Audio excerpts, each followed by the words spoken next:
পুজোয় তো অনেক রকম, মানে বাঙালি মানেই খাদ্যরসিক, এটা কথায় বলে। এবং পুজোর খাওয়া দাওয়া একটা সব সময় হয়, পুজোর সময় পুজোর ভোগ, সকালবেলায় সেই লুচি, তার সঙ্গে অন্যান্য জিনিস। এবং পুজোর একটা দিন অনেকের ক্ষেত্রে নিরামিষ থাকে, তারপরে নবমীর দিন তো একদম মন ভরে মাংস খাওয়া আমিষ। compulsory।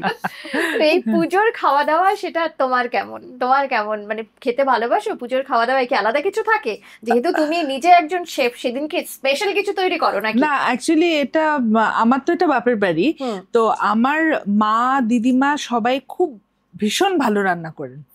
মা তো মানে এখনো আমার মা যে কোনো সময় বসে 40টা মাংসের চপ বানিয়ে ফেলবেন।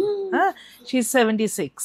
তো হ্যাঁ, কাজেই আম, অনেক কিছু বছর আগে পর্যন্ত মা খুব একটা আমাকে এন্ট্রি দিতেন না। হ্যাঁ, আচ্ছা। কিন্তু ইদানিং দেখি মানে এখন আমি এত জায়গায়, মানে হয়েছে কি কয়েকবার আমি পুজোতে ফেস্টিভ্যাল করেছি, তো তখন তো আমি থাকতাম না বাসায়, হুম। মানে মা করতো। তারপর যে বছর থেকে আমি ফেস্টিভ্যাল করা কমলো, বাবা বলেছেন যে তুমি যদি করো ফেস্টিভ্যাল, চেষ্টা করো যাতে অষ্টমীর মধ্যে শেষ হয়ে যায়, নবমী দশমীটা যাতে তোমাকে আমরা পাই। হুম। হ্যাঁ, তো সেই জন্য কি হয় যে আমি যেদিনকে আমি ফ্রি থাকি, আমি ওই তখন আমি রান্না শুরু করলাম। এবং মার তাতে দুটো জিনিস হলো, একটা হচ্ছে যে মার একটু স্বাদ বদল হলো, আর দুই একটু পরিশ্রম কম হলো। কারণ আমাদের বললাম না যে কমপ্লেক্সে পুজো শুরু হয়েছে যেটা, সেটাতে বাবা এবং মা দুজনেই খুব বেশি ইনভলভ থাকেন। আচ্ছা আচ্ছা।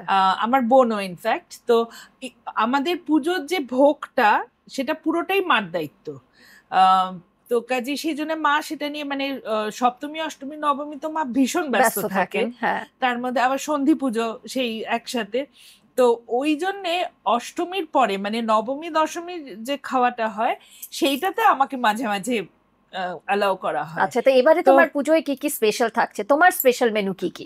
আমার অ্যাকচুয়ালি যা খেতে চায় লোকে বেসিক্যালি সেটা।